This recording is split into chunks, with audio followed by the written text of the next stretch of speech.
Said that you've been hurt one too many times before. Ended up staring in the bathroom mirror, crying on your bedroom floor. Baby, you can take my word, you haven't gotta hurt no more. Things are about to get much better. I wanna make this forever. I wanna make this forever.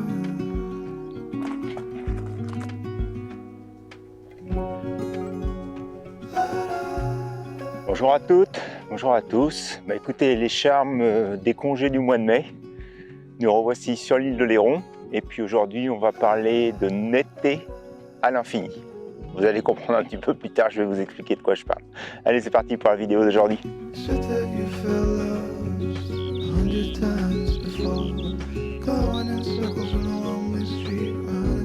Donc voilà, il y a quelques semaines, on était sur le sud de l'île de Léron. Je suis aujourd'hui sur le nord.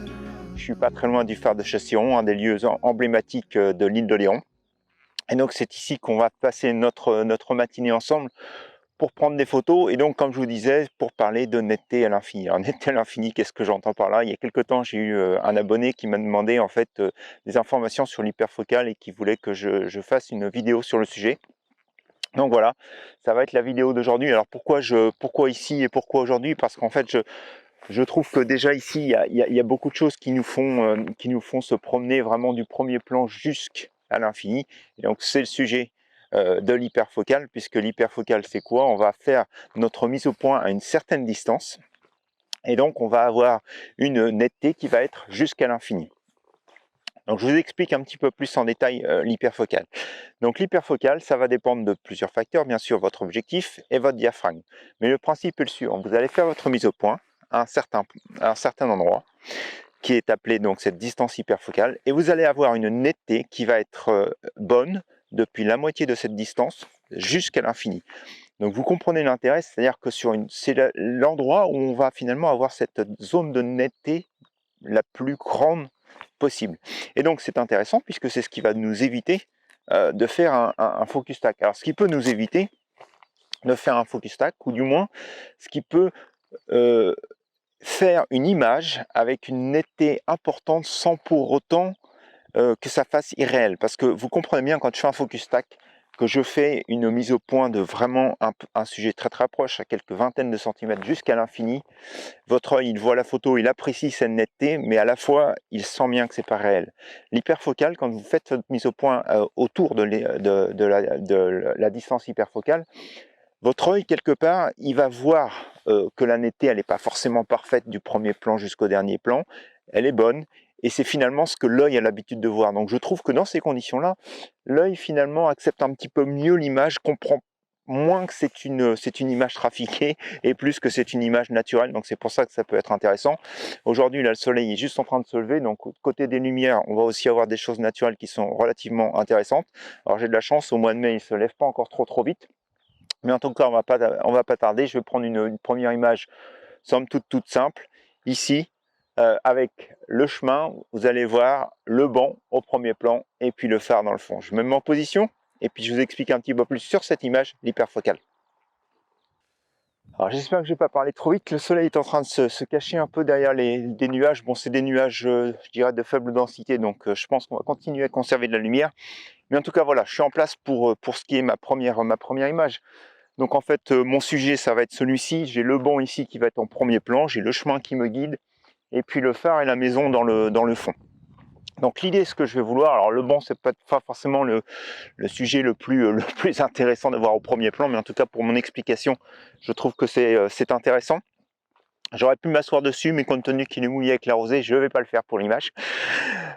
Et donc, qu'est-ce que je vais faire? On va faire une mise au point sur une certaine distance, cette fameuse distance hyperfocale, pour avoir mon banc et puis le phare net. Donc si je regarde, donc je vais prendre une photo dans un premier temps au 24 mm. Pour tout le long de cette séance, je vais rester au f8, je ne vais pas changer mon diaphragme, mais comme je vous ai expliqué, avec le changement de diaphragme, on peut avoir on va avoir un changement de la distance hyperfocale. Donc je vais sortir mon application Photopile. Alors il y a plusieurs manières de le faire. Sur Photopile, vous avez un tableau d'hyperfocal que je trouve super intéressant. Et puis sinon, vous pouvez toujours jouer avec la partie application, la partie profondeur de champ de l'application. Donc là, si je regarde, si je prends un 24 mm, si je suis à f8, donc j'ai une distance hyperfocale de 2,43 m. Alors vous voyez, si je passais à f7,1, j'ai 2,72 et à f9, j'ai 2,17. Donc vous voyez bien que plus je vais finalement augmenter mon diaphragme, donc plus je vais fermer mon diaphragme, mais plus cette distance focale va réduire, et plus je vais ouvrir mon diaphragme, et ben plus cette distance focale va s'allonger. Donc 2,50 m, 2,43 m, on va dire. Donc quelque part, j'imagine qu'à 2,50 m, je vais vérifier, mais je pense que je dois être quelque part par ici, probablement. Pour prendre mon image. Donc je vais me mettre ici, et ce que je vais faire, c'est que je vais faire la mise au point sur le banc. Alors ça veut dire quoi quand je suis à cette distance hyperfocale et que je suis donc à 2,50 m du banc et je fais ma mise au point sur cette image là? Et ben en fait mon image va être nette à peu près de 1,27 m jusqu'à l'infini. Donc ici les premiers plans à 1,27 m vont être nets, le banc va être net, le chemin va être net, et l'infini, donc le phare, va être net. Voilà ce que ça veut dire. Alors, comme je vous disais, puisqu'on a cette zone de netteté qui est à la moitié de cette distance hyperfocale, vous avez deux solutions où vous faites votre mise au point donc sur le banc à la distance hyperfocale, ou alors vous avancez un petit peu plus, vous faites une photo donc avec une mise au point à 2,50 m, donc qui va être derrière le banc, mais pour vous assurer que à 1,27 m, le début du banc, vous êtes net. Donc ce que je vous propose, je vais faire les deux images. Je vais mettre sur le pied. Bon, je vous passe les réglages. Donc là, c'est en train de changer. J'ai un peu de vent, donc probablement que je vais monter quand même un petit peu ma sensibilité pour éviter que toutes ces herbes là soient floues. Essayer d'aller chercher une vitesse du 1 centième. Je vais prendre mon image en f8 et puis donc on va prendre l'image. Donc je vais faire les deux images avec une première image. Donc comme je vous l'expliquais, avec la mise au point donc qui va être sur le banc, et puis une seconde image qui va être derrière le banc à 2,50 m, et puis on va voir. Alors ce qui va faire que la première image, je vais probablement la prendre à 2,50 m, donc sur le bord du banc quelque part ici, et puis la seconde image, je vais monter d'1,27 m et je vais prendre la même image.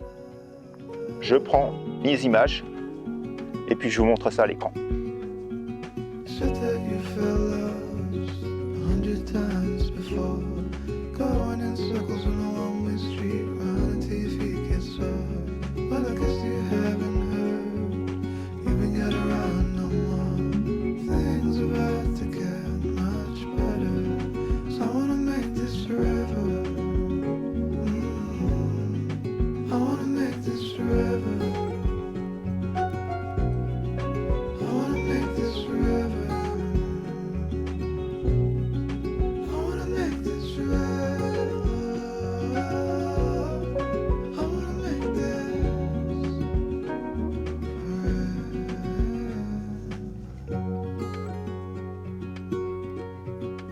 Alors voilà, je ne suis pas en position pour ma seconde image, je suis juste en position pour vous expliquer les phénomènes donc, de variabilité de l'hyperfocale en fonction justement de votre focale et de votre diaphragme. Donc toujours en restant au f8, donc je suis maintenant au 70 mm, je reprends mon application Photopile. Et donc, lorsque je suis au 70 mm, sur Photopile, je regarde et je vais maintenant avoir une distance hyperfocale qui est de 20 mètres, c'est-à-dire exactement à l'endroit où je suis là maintenant. Donc, de ce point-là jusqu'au phare à l'infini, je vais être net, mais aussi de ce point-là jusqu'à 1, 2, 3, 4, 5, 6, 7, 8, 9, 10, à peu près ici. Donc de 10 mètres jusqu'à l'infini, je suis net, ma distance hyperfocale étant à 20 mètres. Donc vous vous rendez bien compte, en passant du 24 mm où j'avais 2,5 mètres de distance hyperfocale jusqu'au 70 mm où je suis à 20 mètres, et ben on a quasiment donc multiplié par 10 notre distance hyperfocale. Donc plus votre distance focale augmente, et plus votre focale augmente, et plus votre distance hyperfocale va elle aussi augmenter. Donc c'est ça qu'il faut garder en tête. Alors moi je garde souvent en tête que les 70 mm c'est 20 mètres. Alors j'avais en tête 2 mètres à 24 mm, donc vous voyez, il faudra que je corrige un peu ce que j'avais en mémoire, puisque c'est 2 mètres 50 et non pas 2 mètres lorsqu'on est au 24 mm. Et donc après, si j'ai rangé mon téléphone alors que je voulais continuer à vous expliquer que si je passe ici, mon objectif c'est du 14 mm quand j'ai le 14-30 mm, la plus petite focale que j'ai, à f8. À f8, donc c'est 0,83 cm, donc en fait en gros de 40 cm à l'infini, je vais être net. Alors ce qui est super intéressant je trouve, c'est justement plutôt de l'utiliser dans les petites focales parce que vous vous rendez bien compte, 70 mm j'étais à 20 mètres, si je passe aux 200 mm je vais passer à 160 mètres. Donc 160 mètres de distance focale, donc on est très loin, donc on a une grosse partie de l'image qui de toute façon ne va pas forcément être nette, bien que je vais vous montrer après que en fait en augmentant la focale vous allez voir que ça change aussi la composition forcément et vous allez comprendre comment aussi on peut l'utiliser différemment l'hyperfocale. Mais là on va rester focus sur la petite focale. Je vais me mettre en position donc avec un 14 mm pour prendre un chardon qui est ici juste au premier plan, jusqu'au phare qui est au dernier plan derrière moi en photo. Alors je vois qu'il y a une voiture qui vient de se mettre, moi je pense pas qu'elle sera dans le plan parce que je vais me mettre bas. Et donc je vais prendre l'image. Alors bien sûr le phare lui au 14 mm il va être tout petit, mais c'est pour vous montrer un peu le principe. Donc je vais vous montrer comment je me mets en position en utilisant la distance hyperfocale. Donc je vais me mettre au 14 mm. 14 mm, il faut que je me mette en fait en gros au mieux à 40 cm de mon sujet, au pire à 80 cm de mon sujet pour avoir une zone de netteté de 40 cm à l'infini. Donc vous voyez, là je suis en train de filmer au 24 mm, vous voyez comment le phare est tout petit, donc vous imaginez ce que ça va donner quand je vais le photographier ici avec le 14 mm. Mon chardon est juste ici devant, donc je vais me mettre cette fois-ci en format portrait, pas en format paysage. Donc je vais cadrer mon, je vais quand même vous montrer avec celui-ci. Donc je vais cadrer mon chardon, et puis donc aller finalement aller jusqu'au phare.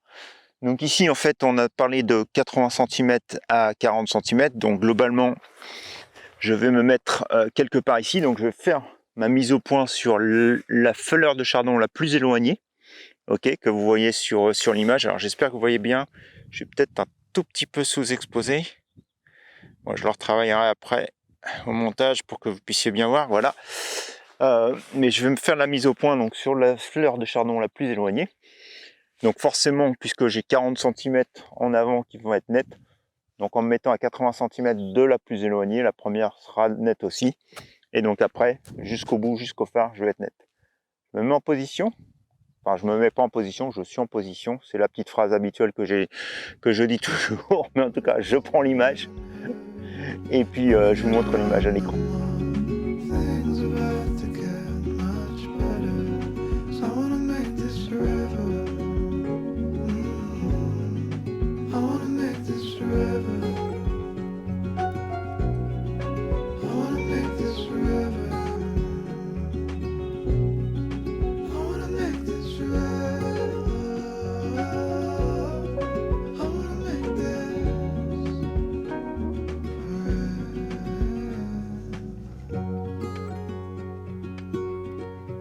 L'image que je viens de prendre avec en utilisant la distance hyperfocale, maintenant je dois être très honnête avec vous. Si j'avais à prendre cette image, ou si je prenais cette image, je la prendrais probablement pas en utilisant la distance hyperfocale, mais comme d'habitude en utilisant donc du focus stack pour me mettre très près du chardon, le faire plus gros et puis le faire tout petit dans le fond. Donc j'ai pris l'image avec le focus stack et vous allez la voir à la fin de la vidéo. Donc si vous patientez un petit peu, vous allez voir cette image en focus stack. Maintenant on va bouger un petit peu, je vais essayer de descendre sur les galets puisque je vois que le soleil est assez haut pour maintenant éclairer la partie basse, la marée est en basse donc de la côte. Donc on va essayer de prendre une photo depuis là-bas en bas en utilisant la technique de l'hyperfocale mais sans utiliser la mesure de l'hyperfocale. Donc je vais vous montrer comment en gros je fais sur le terrain et puis on va faire après la conclusion de la vidéo. Allez, je prends mon sac et puis on est parti sur les galets.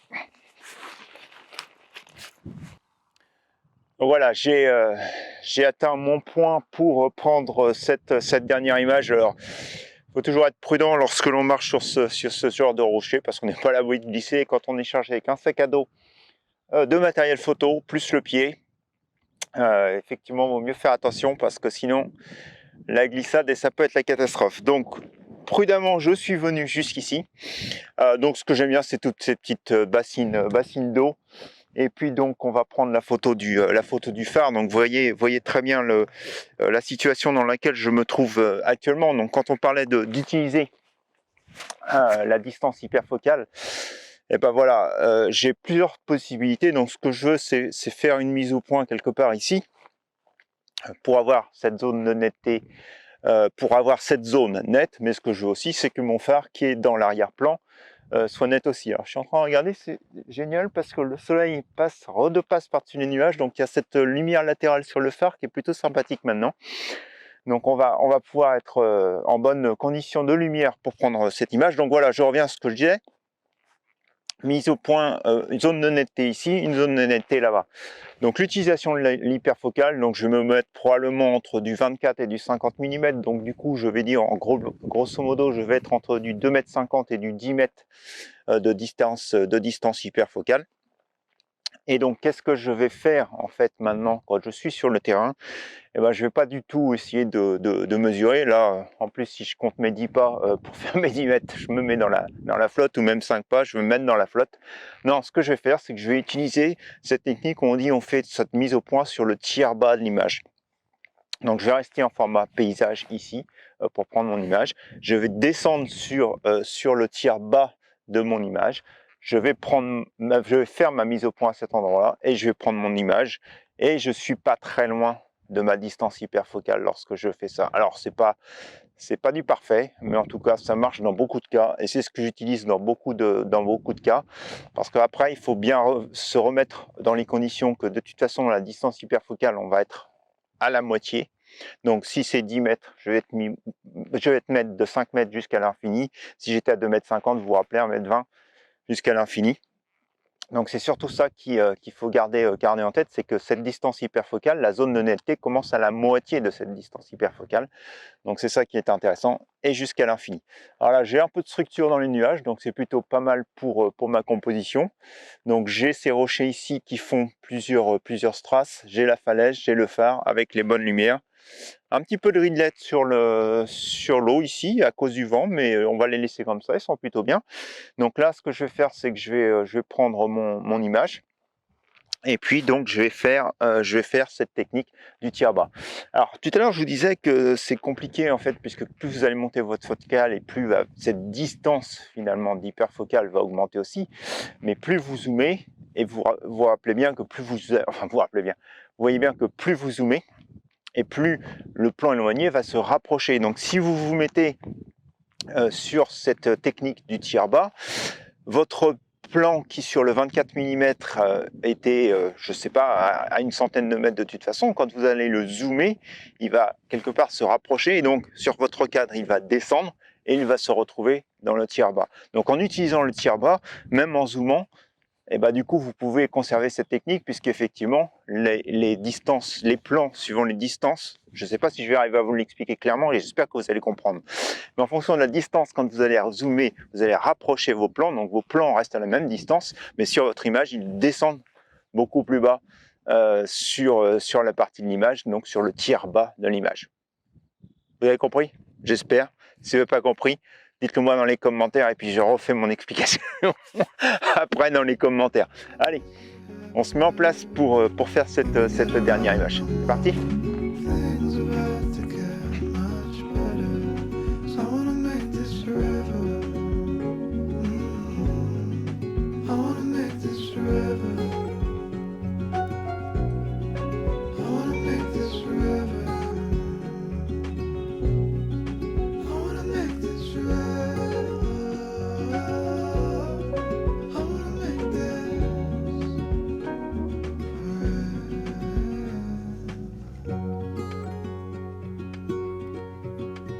Bah, c'est ici que nous allons nous quitter pour la vidéo d'aujourd'hui. Alors, nous quitter, pas la dernière photo, puisque la dernière photo, comme je vous le disais, ce sera celle que j'ai prise au Focusstack, que je vais vous mettre juste à la fin. Mais en tout cas, voilà pour ce qui était de cette petite discussion aujourd'hui, donc sur l'île d'Oléron, à propos de la distance hyperfocale. Donc j'espère que j'aurai été clair, j'espère que vous avez compris toutes mes explications, que ça vous aura éclairé sur l'utilisation de l'hyperfocal, de sa définition et de son utilisation, et de cette manière d'utiliser le tiers bas plutôt que d'utiliser Photopin. Mais en tout cas, j'ai pas de promotion ou j'ai pas de sponsorship avec Photopin, mais en tout cas c'est l'application que j'utilise moi pour l'hyperfocal, et je trouve qu'elle marche plutôt bien. Et ce tableau d'hyperfocal, vous pouvez d'ailleurs le retrouver n'importe où un peu sur internet, mais c'est vraiment pour moi la meilleure façon de commencer à apprendre les distances hyperfocales et puis de les utiliser plus tard. J'ai encore le temps avant que la marée monte. Je suis sur la partie nord de l'île, comme je vous le disais. Sur la partie sud, c'est beaucoup plus plat et ça met beaucoup de temps à un héron qui passe. Ça met beaucoup de temps à monter par ici grâce aux éperons rocheux. Ceci dit, je ne vais pas rester là très longtemps. Je vais rentrer. Je vais vous quitter sur cette dernière image du Chardon, du phare de Chasseron. J'espère que vous avez aimé la vidéo. Si c'est le cas, un petit pouce en l'air. N'hésitez pas à partager, à commenter. Mercredi pour le tuto. Dimanche pour une nouvelle sortie en extérieur. Bonne semaine à tous, bon dimanche et à bientôt pour de nouvelles expériences photographiques. Au revoir. I wanna make this forever.